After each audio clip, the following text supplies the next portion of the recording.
Good morning to all my dear students. Today I am going to explain you all subject science of class 5. Chapter number 5. The name of the chapter is Safety and First Aid. Chinky loves her toys very much. One day she took her toys in her bedroom. Suddenly she slipped and hurt herself by stepping on her toy. Her mother came there. यहाँ बता रहा है चिंकी एक लड़की है जिसको खिलौने से बहुत ज़्यादा प्यार है। एक दिन क्या होता है, वो अपने खिलौनों को अपने बेडरूम में ले जाती है। अचानक से वो स्लिप कर जाती है और अपने खिलौनों के ऊपर गिर जाती है। उसकी मम्मी कमरे में मतलब उसके पास वहाँ आती हैं। Mother: Chinky, why do you carry toy in bedroom? I have told you this many times. फिर मम्मी बोलती हैं कि चिंकी, तुम ये सारे खिलौने बेडरूम में क्यों लेके आई? मैंने तुम्हें बहुत बार बोला है ना। Chinki: I am sorry mummy, I will never do it again. Chinki बोलती है, सॉरी मम्मी, मैं फिर से मतलब दोबारा इस चीज़ को नहीं करूँगी। Mother: You should follow some safety rules.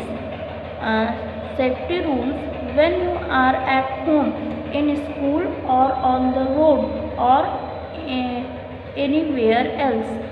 Accident happen all of a sudden. They happen if you are careless or if you are in a hurry. Accidents can be avoided if you follow the safety rules. They happen if you are careless or if I tell you more about them.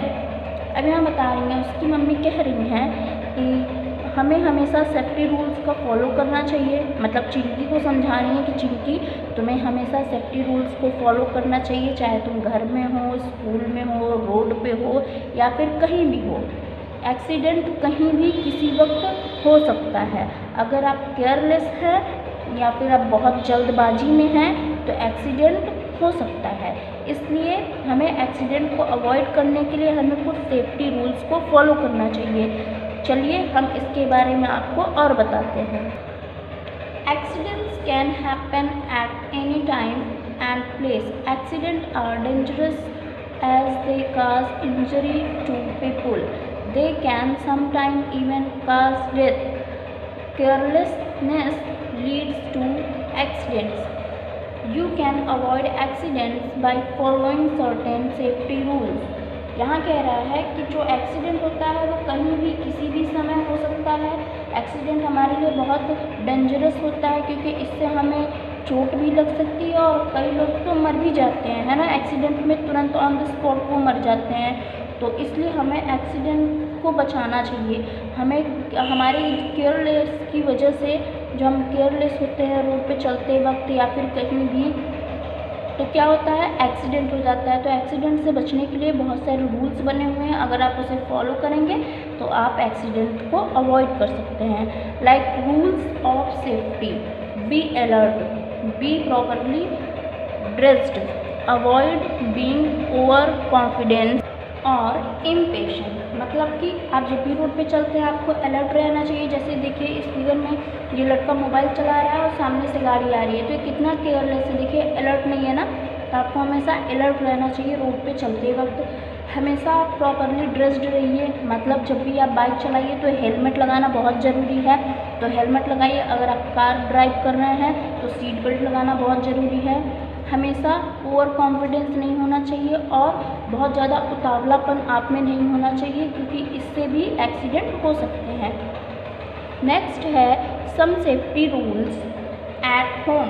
घर में आपको बहुत सारे safety rules follow करने चाहिए. जैसे कि आप किचन में जाते हैं तो आपको एक्स्ट्रा केयर करना चाहिए अपने पे, क्योंकि किचन में आप बिल्कुल भी लापरवाही नहीं कर सकते हैं. बहुत सारी ऐसी हार्मफुल चीज़ें हैं किचन में जो कि आपको, अगर आपने थोड़ा सा भी केयरलेस दिखाया तो तुरंत एक्सीडेंट वहाँ पे क्रिएट हो सकता है. लाइक गैस है, मैच स्टिक्स हैं, नाइफ्स हैं और बहुत सारी ऐसी चीज़ें हैं जिसको आप बिल्कुल भी नज़रअंदाज नहीं कर सकते हैं. अगर आपने किया तो वहाँ पे एक्सीडेंट क्रिएट हो जाएगा। वो चाहे बाथरूम हो या फिर टॉयलेट हो या फिर घर का कोई भी ऐसा पार्ट हो जहाँ पे इलेक्ट्रिसिटी का कनेक्शन हो, वायर्स हैं, हमेशा आपको इन सब चीज़ों से अलर्ट रहना चाहिए कि आप यहाँ पे तो नॉर्मली कभी भी लापरवाही ना करें। किचन है तो फिर वहाँ पे तो आपको बताया गया किस तरीके से मतलब किचन में पहले बात आप जाइए मत, आप बच्चे हैं तो मत जाइए। मम्मी लोग ऑलरेडी वहाँ पे रहती हैं और फिर कोई भी काम लगता है तो आप कोशिश करिए कि आप बिल्कुल मत जाइए, ठीक है। बाथरूम में आप जाते हैं, बाथरूम में तो आप जाते ही हैं, तो वहाँ पे बहुत ज़्यादा आपको केयरफुल रहना चाहिए क्योंकि वो बाथरूम वगैरह में पानी पड़ा होता है, वो स्लिपरी होता है वहाँ का जगह, तो आपको आराम से जाके नहा के और आराम से चले आना चाहिए क्योंकि वहाँ सोप वगैरह भी होंगी तो आप उसमें स्लिप करके गिर सकते हैं और बहुत बड़ा इंजरी हो सकता है। तो इस तरीके से आप अपने आप को बचा सकते हैं। फिर जैसे कुछ वेस्ट चीज़ें होती हैं, आपको कहाँ डालनी चाहिए, उसको डस्टबिन में डालनी चाहिए। जैसे बनाना का पीस मतलब कि जो बनाना का छिलका होता है, खा के ऐसे ही फेंक देते हो कहीं पे, तो उस पर भी आपका पैर पड़ के आप गिर सकते हो, आपको चोट लग सकती है ना। तो उससे भी आपको क्या करना चाहिए, उसके पिल्स को डस्टबिन में डालना चाहिए, ओके। या फिर प्रॉपर ऐसी जगह पर रख दीजिए कि आप उसको फेंक सकें और उस पर किसी का पैर ना पड़े ताकि वो गिरे ना, कोई एक्सीडेंट ना हो। नेक्स्ट है यहाँ पे ऑन द रोड। अब सड़क पे आपको किस तरीके से सावधानी बरतनी चाहिए। आप हमेशा जब भी सड़क पे चलते हैं आप अपने लेफ़्ट हैंड साइड से ही चला करिए। हमेशा जब भी आप सड़क पे चलना स्टार्ट करेंगे, जिधर आपका लेफ़्ट हैंड होता है उधर से ही आपको चलना चाहिए, चाहे वो जाते समय या फिर आते समय। कभी भी किसी भी मतलब बस में, चलती हुई बस में अपने हाथ को बाहर खिड़की से मत कीजिए या फिर बाहर मत झाँकिए। और कभी भी चलती हुई बस पे आप बस पकड़ के मत चढ़िए, पता नहीं आपका हाथ स्लिप कर जाए, आप गिर जाएं तो वो भी तो हार्मफुल है ना। कभी भी मतलब कहीं ऐसे जगहों पे रोड पे खेला मत किया करिए या फिर रोड पे दौड़ा नहीं करिए। चाहे उसको रोड को क्रॉस करने की बात हो या फिर रोड के बगल बगल चलने की बात हो, बहुत केयरफुल होकर चलना चाहिए। हमेशा जब भी आप रोड पे चलते हैं तो हमेशा मतलब देखिए, अगर जेब्रा क्रॉसिंग है तो उसी पे से ही क्रॉस कीजिए रोड या फिर फुटपाथ पे ही चला करिए।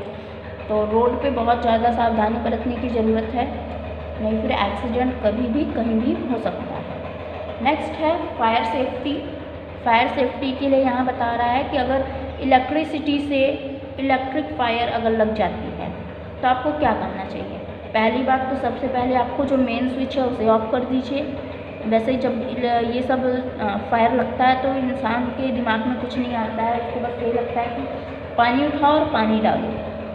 कभी भी ये गलती नहीं दोहराइए। कभी भी अगर इलेक्ट्रिसिटी से फायर लग रही है तो पानी तो कभी मत डालिए।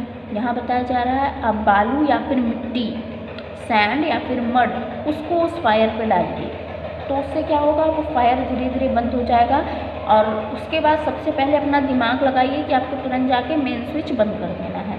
इससे क्या हो सकता है, इलेक्ट्रिक शॉक को आप रोक सकते हो और ये फैल नहीं सकता।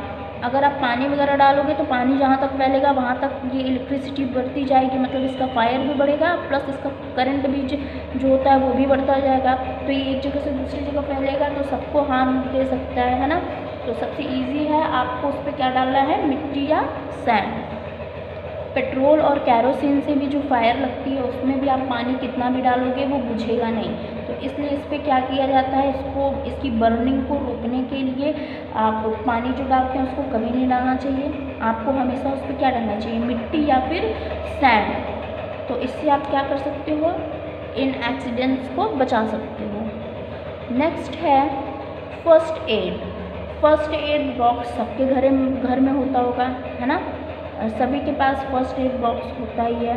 तो ये किस लिए काम आता है, जब भी आपके घर में किसी को चोट लग जाता है तो इमरजेंसी में आप क्या करते हो, सबसे पहले फर्स्ट एड बॉक्स ही लाते हो और उसको लगाते हो। ऐसे वक्त में जब भी आपको चोट लगती है तो आपको बहुत शांत रहना चाहिए, बहुत ज़्यादा पैनिक नहीं हो जाना है कि अरे मुझे चोट लग गई भागो भागो, ऐसा नहीं। एकदम नॉर्मली बिहेव कीजिए और उसको आराम से पहले फर्स्ट एड लगाइए, फिर बहुत दिमाग को कूल रख के फिर उसको डॉक्टर के पास ले जाइए अगर ज़रूरत है तो, ठीक है। और जब भी चोट लगे तो फर्स्ट एड लगाने से पहले उसके हाथ को धुलना चाहिए, ताकि उसमें जो भी इन्फेक्शन वगैरह अगर उसका हाथ गंदा है और आपने लगा दिया तो फिर वो भी तो बड़ा मतलब बड़ी बात हो जाएगी, उसके अंदर मतलब उसको इन्फेक्शन हो जाएगा। तो इसलिए ये बहुत ज़रूरी है कि फ़र्स्ट एड लगाने से पहले आप उसकी जो इंजरी है उसको साफ़ कर दीजिए। ओके, तो इस तरीके से आप किसी को भी मतलब अगर लगा हुआ है तो उसको बचा सकते हैं, मतलब थोड़ा उसको सहारा दे सकते हैं फ़र्स्ट एड से। नेक्स्ट है यहाँ पे पॉइजनिंग। अब यहाँ पॉइजनिंग के बारे में बता रहा है कि बहुत सारी ऐसी चीज़ें जो हमारे घर में हैं और हम उसे यूज़ भी करते हैं, लेकिन वो हमारे लिए पॉइज़न का काम करता है। लाइक हम सबके घर में नेल पॉलिश वगैरह होती होंगी, है ना। तो ये सब नेल पॉलिश है और भी बहुत सारी चीज़ है, ये नेप्थोलाइन बॉल्स और भी बहुत सारी चीज़ें ऐसी हैं जो कि हमारे लिए काफ़ी हार्मफुल है छोटे बच्चों के लिए, क्योंकि उनको तो नहीं पता ना वो क्या है। डिटर्जेंट वगैरह देखिए घरों में यूज़ होता है, हम यूज़ तो करते हैं, वो अच्छा होता है, लेकिन बच्चों के लिए काफ़ी हार्मफुल है। अगर छोटे बच्चे हैं वहाँ तक पहुँच गए और उसे वो खोल के, क्योंकि बच्चे तो हर चीज़ मुँह में डालते हैं ना, उनको नहीं पता होता है वो क्या है। तो अगर ये सारी चीज़ें अगर बच्चों के कांटेक्ट में आ गया और वो अगर मुंह में डाल लेते हैं तो वो सबसे बड़ा जहर का काम करेगा। इसलिए इस सिचुएशन में आप तुरंत ही बच्चों को अगर वो मुंह में डालते हैं तो तुरंत उनको कुल्ला करवाइए और करवाने के बाद तुरंत उनको डॉक्टर के पास ले जाइए, जिससे कि वो उनको ज़्यादा कोई प्रॉब्लम ना हो सके। ठीक है, नेक्स्ट है नोज़ ब्लीड। नोज़ ब्लीड सब नॉर्मली समर के सीज़न में ज़्यादा खट्टा खाने से या फिर और भी किसी रीज़न से नोज़ ब्लीडिंग होती है बहुत लोगों की। तो इस सिचुएशन में क्या करना चाहिए, इसमें आपको तुरंत उसके नाक को अपने फिंगर से पकड़ लेना चाहिए ताकि नोज़ में से वो ब्लीडिंग ज़्यादा ना हो सके, और उसको मतलब लिटा देना चाहिए, उसके सर को ऊपर कर देना चाहिए ताकि जो ब्लीडिंग है वो ज़्यादा ना हो सके, वो पीछे चला जाए, और उसको लेटा देना चाहिए किसी भी जगह, मतलब उसका सर ऊपर होना चाहिए, नाक ऊपर होनी चाहिए ताकि उसके नाक से ज़्यादा वो खून ना निकल सके। और इस सिचुएशन में उसको बोलो कि वो नाक से ना सांस ले बल्कि मुंह को खोल के मुंह से सांस ले। Okay, now next is fracture. Fracture कब होता है, कहाँ होता है, वो भी आपकी लापरवाही की वजह से होता है। इसमें क्या होता है, आपकी जो बोन्स होती हैं वो क्रैक हो जाती हैं, और क्रैक होने के बाद फिर वहाँ पे स्वेलिंग भी आ जाती है और फिर वो ठीक से काम भी नहीं करती है। नॉर्मली ये जो आपकी जॉइंट होती हैं वहाँ पे होती हैं, तो बहुत केयरफुल होना चाहिए, क्योंकि फ्रैक्चर कभी भी कहीं भी हो सकता है। बच्चे खेलते रहते हैं तो फिर क्या होता है, वो जब गिरते हैं तो फ्रैक्चर हो सकता है। तो इस सिचुएशन में क्या करना चाहिए, आपको तुरंत ही कोई भी चीज़ मतलब जैसे आप डॉक्टर के पास जाते हैं तो वो बैंडेज लगाता है, तो इस तरीके से आपको भी कोई बैंडेज लगा देना चाहिए जिससे कि वो हाथ हिले भी ना और दर्द भी ना हो। नेक्स्ट है यहाँ पे स्प्रेन।